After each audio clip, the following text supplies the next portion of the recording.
What's up YouTube? Today I will be giving you the grand tour of the new and powerful Necroz deck.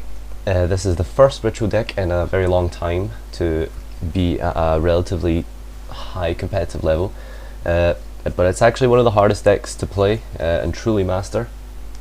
Now, while I'm definitely not one of the best Necroz players, I know the deck decently enough to be able to pass on the knowledge of how to play it at a very basic level, for you to get a feel of the cards and to go out and develop it on your own. To really get good at the deck, it's all about resource management, forward thinking, planning, and again, very importantly, resource management. What you can find is that you can even go into time in game one with this deck, or you can even OTK turn one. So, knowing when to extend and when to conserve, it's something that you're, gonna have to master, and only really the best Necroz players will have perfected at this stage. So, without further ado, let's start off very simply, and we're going to talk about what actually ritual summoning is. So again, like I said, this is a very basic guide. If you're expecting to hear something new as a Necroz player, you're probably not.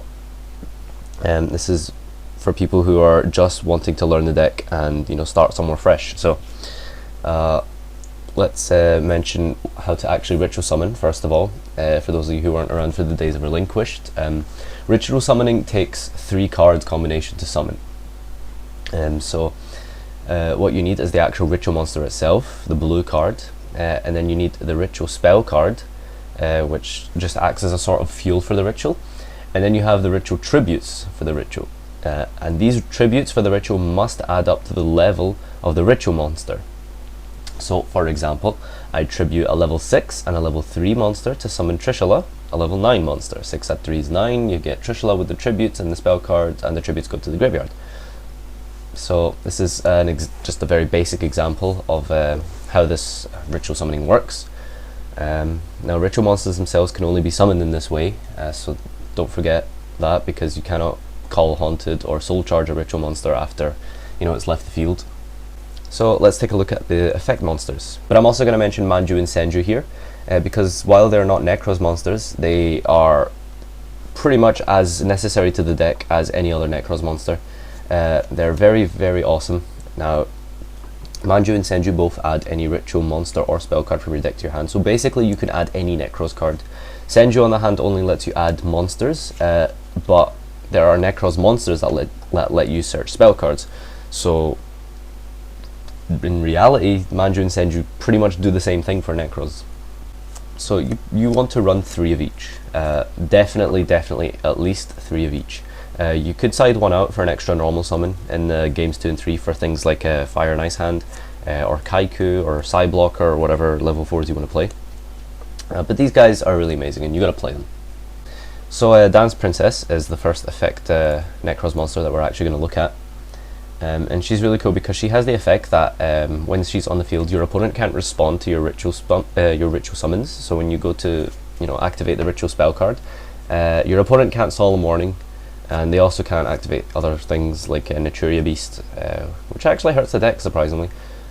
And yeah, so they just can't respond to your mirrors and your ritual summoning, the spell cards at least. As well, they have the amazing ability where Dance Princess prevents your ritual monsters from being targeted. So if you have like a Dance Princess and a Trishula on the field, your opponent is not going to be able to deprison or wing blast or snatch steal your Trishula. And also, very importantly, they won't be able to Veiler your Trishula. But they also have secondary effects, the level 4 Necroz monsters, the effect monsters. When you tribute her, as in for a tribute summon, like we mentioned earlier with the tribute summoning, you get to add back a banished Necro monster, which is actually really good late game and even mid game, because as you play the deck, you'll find that you're going to be banishing a lot. But at the same time, like Dance Princess is really good and stuff, you only want to play 1 at a maximum, if you even choose to play her.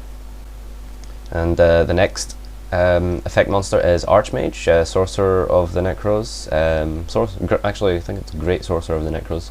But anyway, this guy has the effect where if he's attributed in any way, and when I say tribute, it doesn't just mean tribute for the ritual summon. There's a ritual monster called Valk, he tributes as well, which I'll get onto later.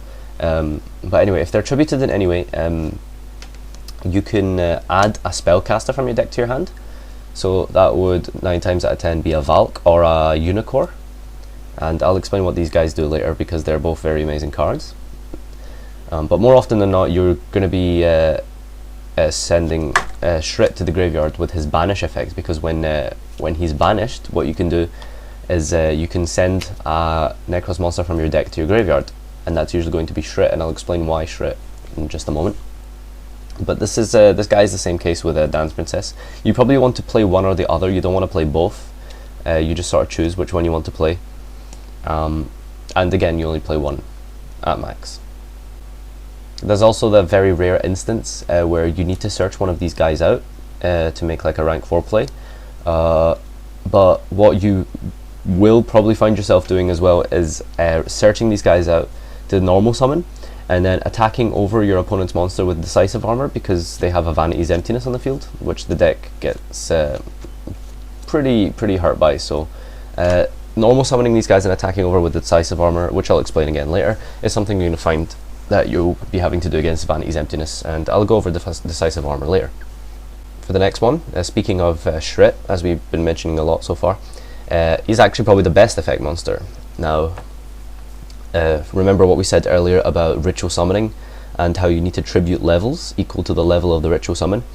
Well, actually, what Shurit does is he allows you to completely ignore that.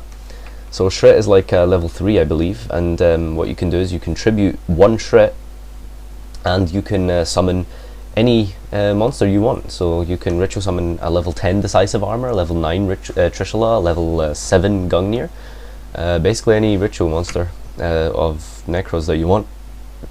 But not only does he count as the entire tribute, what he also does is that when he's tributed, you can actually replace him, because when he is tributed, you can add any warrior Necroz monster from your deck to your hand. And a warrior usually means Brionac, and a Brionac usually means any card you want. So again, this was why this deck is really good, because of the constant search power. One of the effect monsters I'm going to mention, again, isn't actually a Necroz card, but I feel it's very important to highlight, and that is the Djinn, releaser of rituals. So the Djinn is something that you might have heard of already at this point. What the Djinn does is it lets you, when a monster is summoned using the Djinn as a tribute, your opponent can't special summon anything as long as that monster remains on the field. So if, let's say for example, I summon as a level 3 Clausolas with the Djinn as the tribute. As long as Clausolas remains on the field, my opponent isn't actually going to be able to Djinn lock me. Isn't actually going to be able to special summon. This is what is known as the Djinn lock. So in order to get around this Djinn locked Clausolas, what your opponent might do would be to Dark Hole, because the Djinn, made it so that they can't special summon. They can't special summon. They basically can't play Yu-Gi-Oh. Now, one thing to take into consideration here is that the Djinn is, only really needed as a one-off. You don't need to run multiples. So, because he's quite bad to draw, although not the end of the world.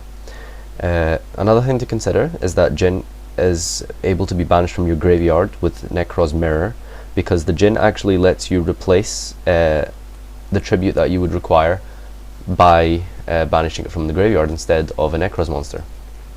It's a very good card, but there's multiple ways to get around the Djinn lock. The most important and best is Book of Eclipse. Book of Eclipse is a non-targeted Book of Moon for all monsters on the field. So a Necroz player might have Gungnir and Trishula in hand, which I'll explain later, for protection of their Djinn lock Clausolas, for example. So if you try Dark Hole, they'll use Gungnir. If you try Snatch Steal, they'll use Trishula. What Book of Eclipse does, it will set Clausolas, and there's no way to stop that. So when they set the Clausolas, it means that your opponent can now special summon. That's what the Djinn lock does. That's also its weakness. It loses to cards like Book of Eclipse. So play one and play it, if at all, at your own risk. That's it for all the effect Necroz monsters. We're going to talk about the ritual spells now. I think that talking about the spells before the monsters themselves is maybe the best way to go about it. But the first one is rather simple. It's called Necroz Cycle. You can tribute monsters from your hand, and you can ritual summon a Necroz monster. So it's the very, very standard ritual summon that we mentioned at the beginning. However, Necroz Cycle actually lets you summon from the graveyard as well if you choose not to summon from your hand. So if you have any ritual monster in your graveyard, this sort of acts as a Call the Haunted, because you contribute the levels from your hand, or Shurit you contribute from your hand, and you can special a Necroz monster out of your graveyard. And that's very well, you know, useful, because it means that you're essentially recycling cards that are, you know, non-existent in some shape or form. And you know, this thing is really great late game, especially with a Shurit in hand. And also another very important thing to remember is that all the ritual spells in Necroz, they have this secondary effect where you can banish them from your graveyard along with another Necroz monster, and you can add a Necroz ritual spell card from your deck. So typically after your field is clear, you can banish Necroz Cycle and a Necroz monster, and then you can add Kaleido or Mirror from your deck to your graveyard.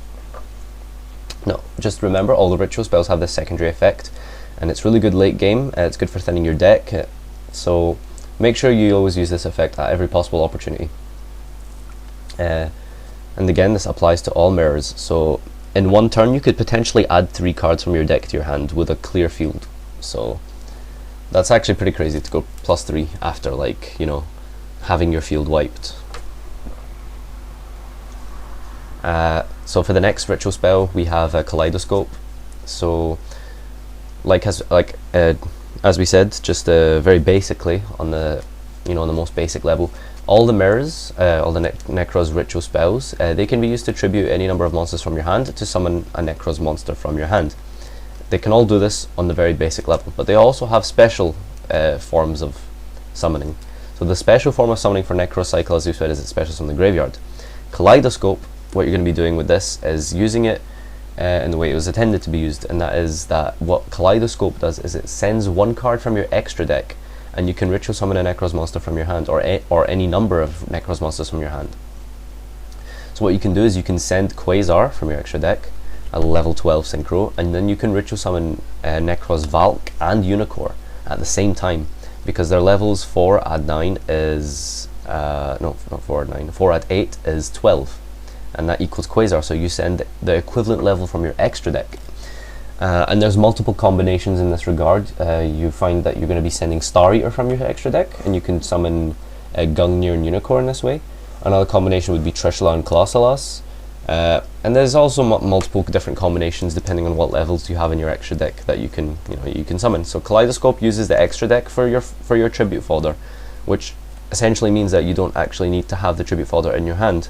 Again, why this deck is really good, because you're tributing things that essentially don't really exist, or are at least part of your card advantage. But another very important thing is that when you Kaleidoscope a Unicore, the level 4 ritual monster, you can send a level 4, the level 4 from your extra deck, right, as we've said very clearly. But the level 4 that you can send with Unicore is actually called Herald of Arc Light. It's a level 4 synchro monster. When this guy hits the graveyard, and you can add any ritual monster and even spell card, I think, but you can add any ritual monster definitely from your deck to your hand. So the Kaleido essentially replaces itself, and you get a free search, pretty much without losing any card advantage. The last mirror that we're going to talk about is Necroz Mirror. I don't know why I keep calling them mirrors. They're ritual spells. It's just one of them that's called Necroz Mirror. But anyway, Necroz Mirror is really good late game, because what it does is that you can banish combined levels from your graveyard for the tribute rather than from your hand. So you banish the Necroz monster tributes from your graveyard, and you can summon a Necroz monster from your hand.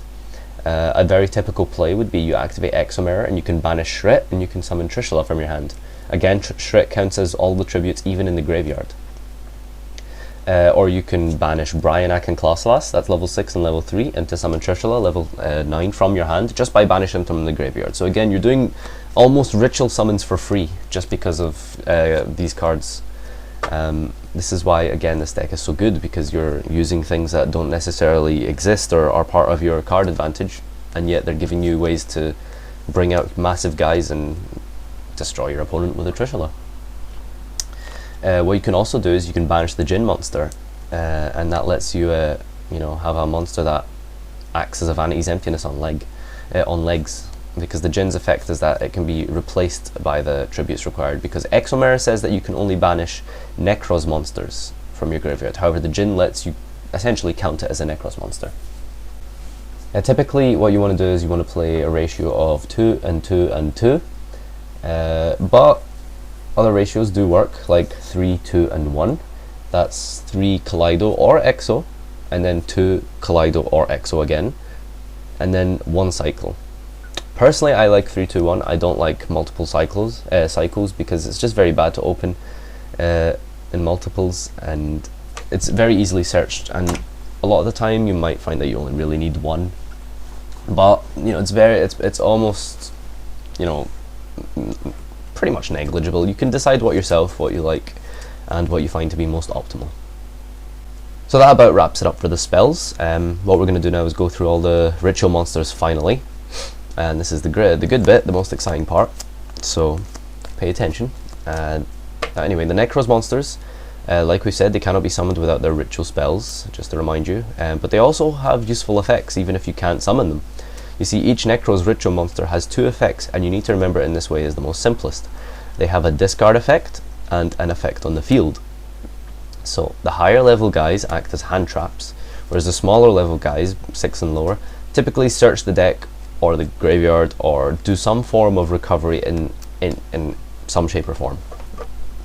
Now, beginning with the most very basic and arguably the best one of the deck, it's Necroz of Brionac. So this guy is, you know, very expensive, as you might be aware, so this is essentially why the deck might be unplayable for a lot of you, because of getting a playset of these is going to cost you an insane amount of money. So Brionac's hand effect is that when you discard him, you can search any Necroz monster from your deck. That includes the effect monsters, not just ritual monsters. So Necroz Brionac can search any Necroz monster from your deck and you add it to your hand. Brionac's other effect is that on the field, he acts as a compulsory evacuation device for up to 2 monsters special summoned from the extra deck. So you can bounce like 2 Dantes when this guy is on the field, pretty much for free. Yeah, it doesn't have a cost other than the target. What you're going to be finding is that Necroz is very similar in the same way to Shaddoll, where it seems to punish special summoning a lot for some reason. I'm not sure if there's a relation to that in lore, but a lot of these are to do with the extra deck. There's others like it. But anyway, like I said, so this guy is you know, he's good against extra deck decks. So Burning Abyss have a tough time against Necroz because Brionac bounces all their Dantes. Shaddolls as well suffer very badly to this deck because they just get their fusions bounced and they don't get to return it. Yeah, Brionac is actually amazing. Even on the field, people forget that he can, you know, do this compulsory effect. But you can also summon him with any level 6 monster with the Kaleidoscope, so sending a Virgil or a Goyo Guardian from your extra deck. And you can also summon him with Exo Mirror, and potentially Djinn lock him as well by banishing Clausolas and Shurit. Sorry, Djinn and Shurit from your graveyard. Or you can, you know, just banish Shurit to summon him. So to quickly reiterate the Necroz effects, the monsters have a hand effect and a discard effect. Sorry, a hand effect and a field effect. The hand effect of Brionac is that he searches, and the field effect of Brionac is that he bounces. Very simple. And the next monster is Clausolas. This little guy is very useful against extra deck archetypes, again, like Shaddolls, in the same way that they seem to punish extra deck summoning for some reason. But anyway, in the hand, his effect is that you add any Necroz ritual spell card, so you discard him and you can add Necroz Mirror, Cycle and Kaleido. Now on the field, what he does is that for an extra deck monster, during either player's turn, that's the key word, he can actually reduce the extra deck monster to 0 attack and effect veiler them. You know, both at the same time. Another side note about Clausolas on the field is that he's actually very easy to Djinn lock with because he uses so few resources. If you find yourself drawing the Djinn, you tribute it from your hand with Necroz Cycle and you special Clausolas, so now you have a 23 defense wall and your opponent can't special summon. So yeah, he's pretty good on the field, but you probably won't be doing this much just because it's not particularly ideal in the mirror match. And it's very rare, but it's also probably the best variant of the Djinn lock as it uses very little resources. For when your opponent inevitably outs the Djinn lock, which they will do because a lot of people are playing outs to the Djinn lock, but most of the time you're going to be using his hand effect. So the next Necroz monster is Unicore. This is the last of the smaller guys that can be summoned on their own with the Kaleidoscope very easily from the extra deck. But this guy has a hand effect where it's exactly like Brionac, except it's for the graveyard. So you can add back anything from your grave to your hand.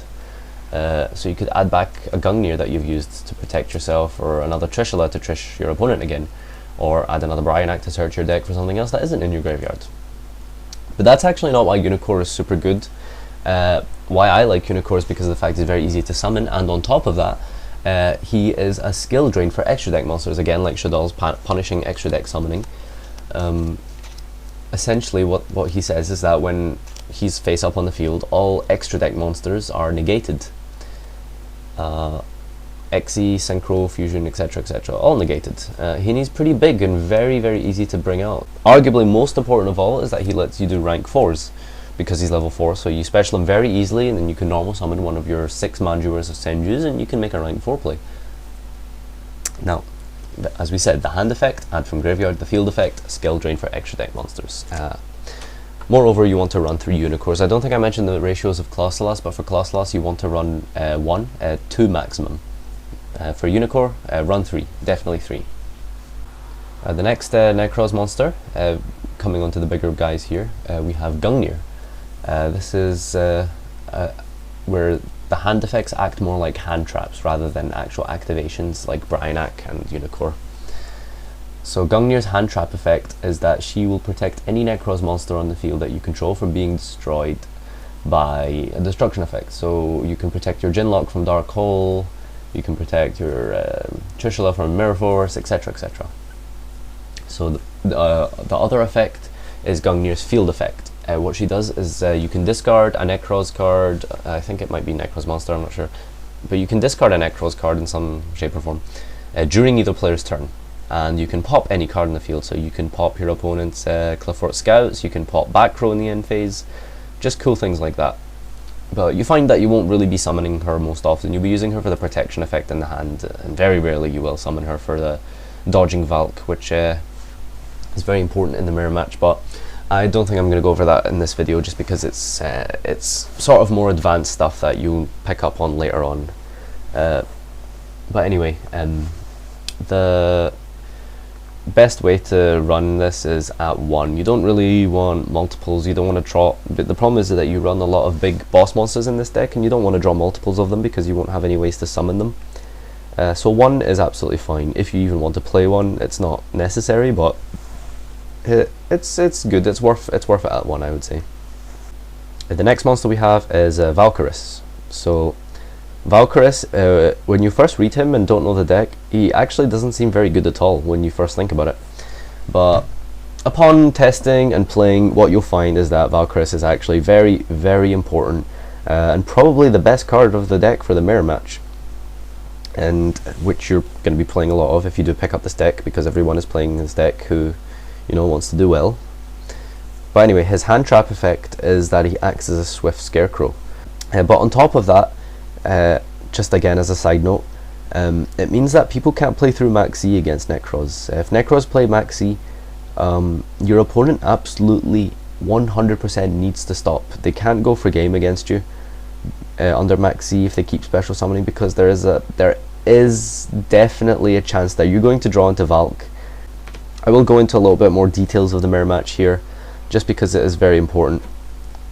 Typically in the mirror match, what you're going to find is that you summon Valk and Unicore together with Kaleidoscope sending Quasar, and then you can overlay a normal summon that you've done with Unicore, like the Lavavel Chain. You can stack another Valk to the top of your deck, or Max C, depending on what you need for the next turn, and then you can pop both of them, which is the field effect of Valk. He attributes 2 monsters to draw 2 cards.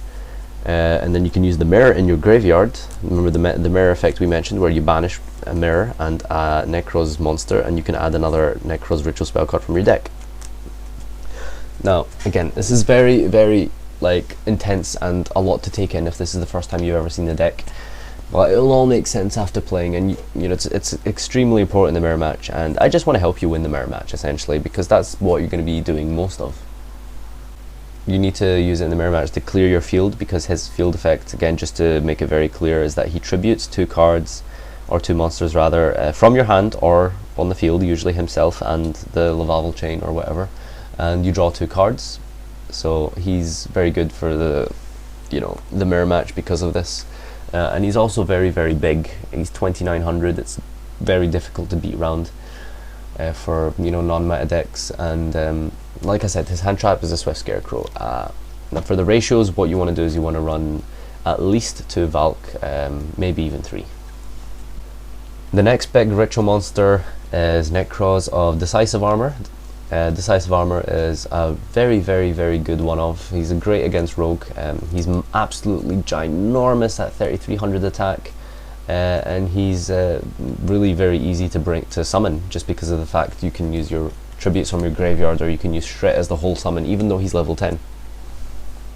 Now, his hand trap is that he is basically like Kalut or Honest for Necroz monsters. So as a hand trap, you can attack over and then gain an extra 1000 attack. Remember what we said earlier about the Vanity's Emptiness? This is why you should play one of him, even in the mirror match, or against just anything, essentially. Just always run one, because you want the option to be able to normal summon a Dance Princess and attack over your opponent's monster with a Vanity's Emptiness.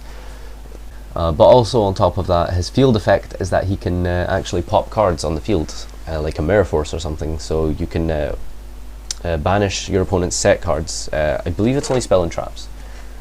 So yeah, play one. Just one though, never ever play more. You don't need any more.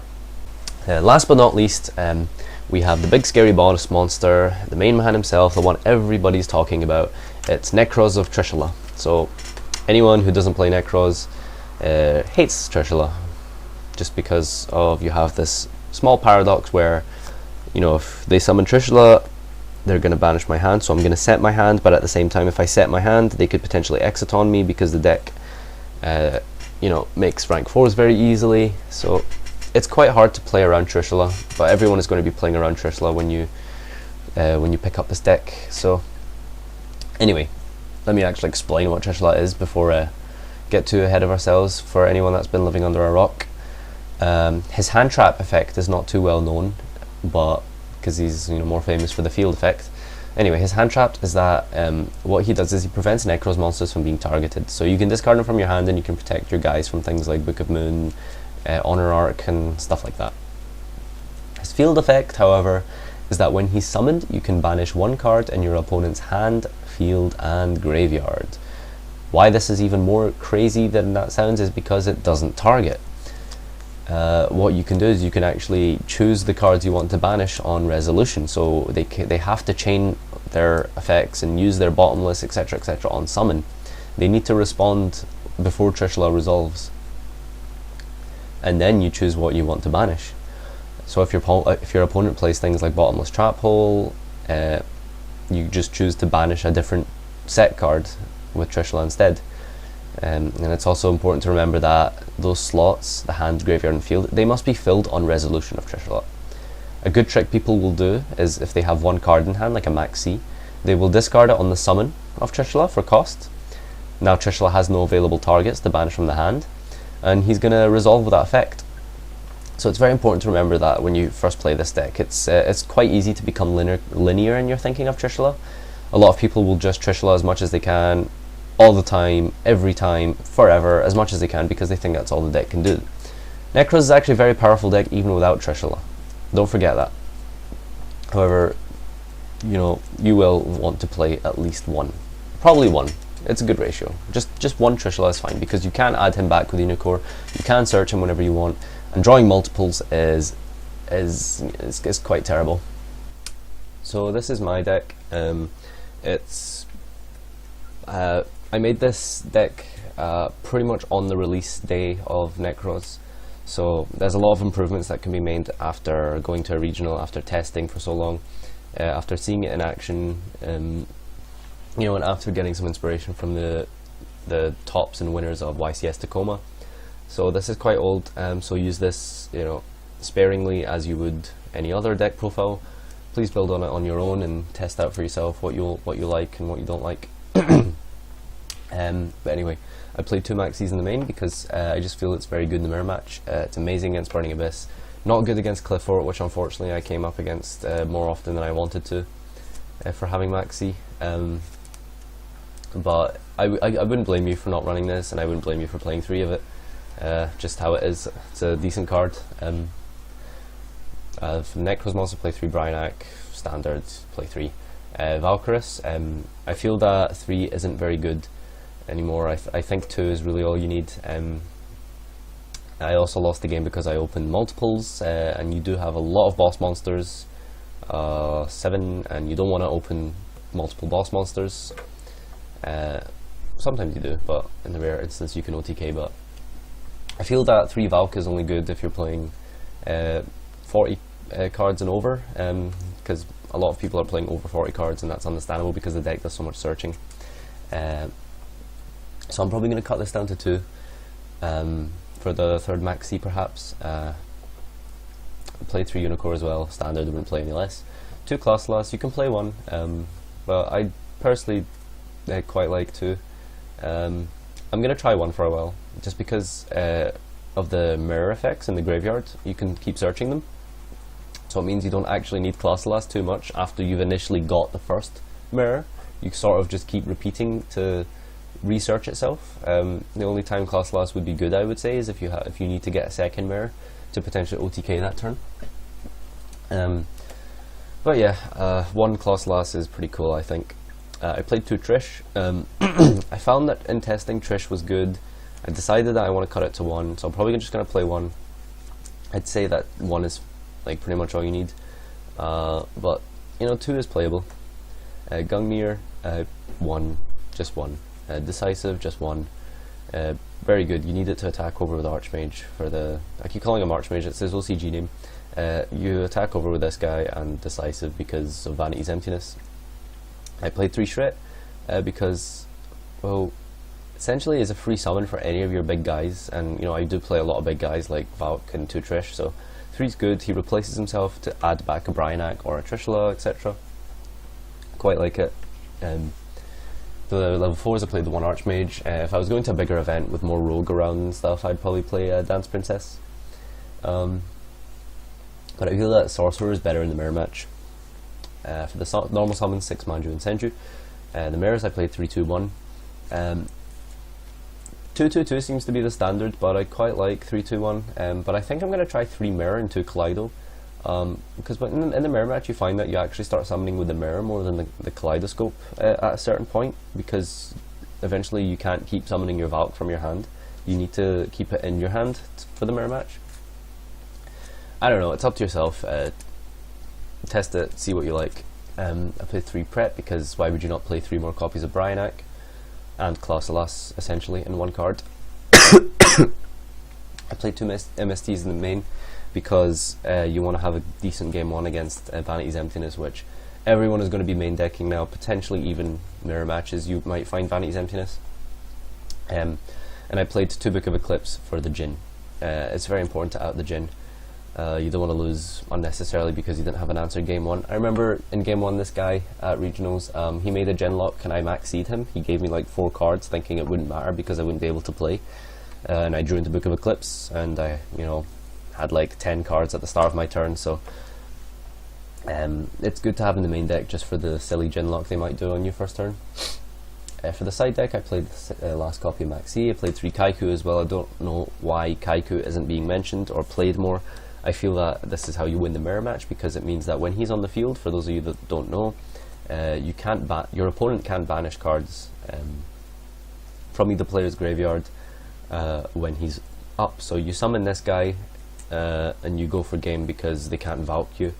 It's very good as well because you can set up by poking with Manju and Senju for small amounts of damage and they're not really going to Valk that, and then you summon this next turn and then special lots of guys, and then you have like, you know, even the worst combination would give you like about 7,000 damage after Cowboy, so it's actually very good.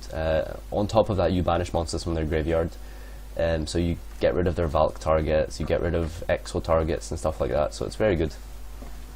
I played the 3rd Eclipse for the Genlock just because, you know, I refuse to lose to Vanity's Emptiness on legs. I think it's a very degenerate card, but you know, you need to play around it.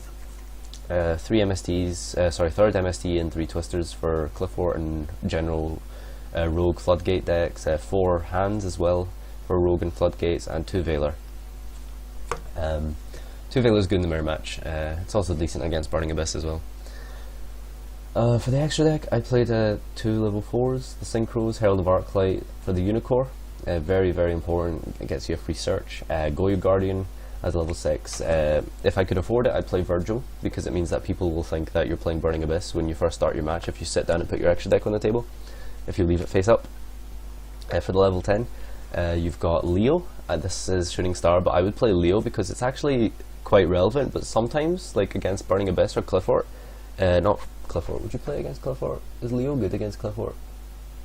I'm trying to think. Everything targets. I don't know, but oh dear. Let's get back on Djinn. Now, the reason you play the Leo as the level 10 is because what you can do is that you can play Veiler, summon it with Trishula after trishing like a Burning Abyss player, and then you can make Leo. So it is very rare, but it does come up because I do side the Veiler for the Burning Abyss matchup.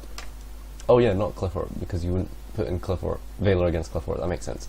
Anyway, level 12s you have Quasar for summoning Valk and Unicore, and all the generic rank 4s. The only important ones you need to remember is that Vavel Chain lets you stack when you summon Unicore, and Manju, you can stack a Valk to the top of your field and then tribute Valk and Unicore and the Vavel Chain to draw the Valk, and then draw another card to clear your field in the mirror match. Dweller becomes 2/2 with Unicore because it's water. Super good against Burning Abyss, because you can make Dweller and then summon Brionac and then bounce 2 Dantes. The materials don't get their effects because of Dweller. Absolutely amazing. You have Castel, generic good level rank 4. Exoton. This deck doesn't generate advantage, but it maintains it really well. So if your opponent gets even just a slight bit ahead of you, they're always going to be in range of Exoton. And that's very, very good against Clifforts, who do actually build a lot of advantage. Cowboy as well. There is a lot of combos that require certain monsters, but they also require Cowboy exactly for game, I believe. So Cowboy is very important. You also have Ragnar Zero, very good against Cliffort, and Rhapsody, very good in the mirror match because you can banish mirrors. I think you can banish cards, yep. You can banish the mirrors from their graveyard, so it means they can't search out more mirrors. That's why you play Rhapsody, it's just very good that way. So, this isn't the best Necroz deck profile, I don't think it is, but I'm giving you a very basic thing of what I played at the weekend. Test it out for yourself, see what you like, see if you enjoy it. Edit it as you would any other deck, play around, have fun, and see what you would change. I think that about summarizes it for this guide. It's been a long one, so I'd like to thank you for staying this long, and comment, like, subscribe, and oh, for my future plan, I do hope to do a guide on Spirit Beasts. I feel they need some love from the guide section, and maybe a Burning Abyss. Probably just going to wait until the new Malabranch come out before I do another Burning Abyss guide. So I think that's everything. Again, thanks for listening. Comment, like, subscribe, and I'll see you next time.